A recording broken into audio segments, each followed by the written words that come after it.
7/5/2024ના રોજ યોજાયેલી લોકસભાની ચૂંટણીમાં જિલ્લા તેમજ શહેરમાં ઓછું મતદાન થયું હતું.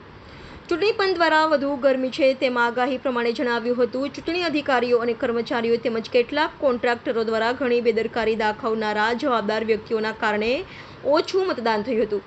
જેમ કે મતદાન મથકો પર ટેબલ, ખુરશી, પંખા, કુલર તેમજ મંડપની વ્યવસ્થા કરવામાં નથી આવી. સાથે કેટલાક મતદાન મથકો પર ORS પાવડરની વ્યવસ્થા ન હતી.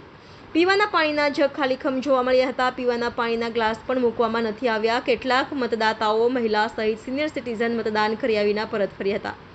કેટલાક મતદારોના ઇલેક્શન કાર્ડ હોવા છતાં નામ ન હતા તો કેટલાક મતદાતાઓ હયાત હોવા છતાં મૃત્યુ પામેલા છે તેમ જણાવ્યું હતું.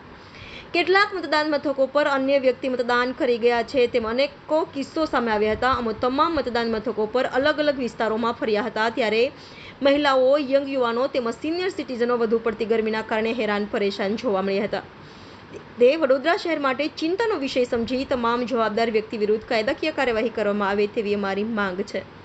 સાથે આવા કોન્ટ્રાક્ટરોને બ્લેકલિસ્ટ કરવામાં આવે અને કોઈપણ પ્રકારનું પેમેન્ટ ન આપવું જોઈએ. ચૂંટણી જનજાગૃતિ માટે સંસ્થાઓ, NGO દ્વારા મતદાન જાગૃતિ માટે અનેકો કાર્યક્રમ કરી જનજાગૃતિ કરવામાં આવી હતી. જ્યારે નાગરિકો મતદાન મથકો પર ગયા ત્યારે લાંબી કતારો લાગી હતી. પરંતુ આવી અનેકો બેદરકારીના કારણે કેટલાક નાગરિકો મૂંઝવણમાં મુકાયા હતા અને મતદાન કર્યા વિના પરત ફર્યા હતા. આમ તમામ મુદ્દાઓને ધ્યાનમાં રાખીને તાત્કાલિક ધોરણે આવી કામગીરી કરનાર, જવાબદાર, સુપરવિઝન કરનાર વ્યક્તિઓને સસ્પેન્ડ કરવામાં આવે અને કોન્ટ્રાક્ટરોને બ્લેકલિસ્ટ કરીને એક દાખલો બેસે જેથી બીજી વખત આવી કામગીરી કરતા અટકી શકે તેવી વિનંતી કરવામાં આવી હતી.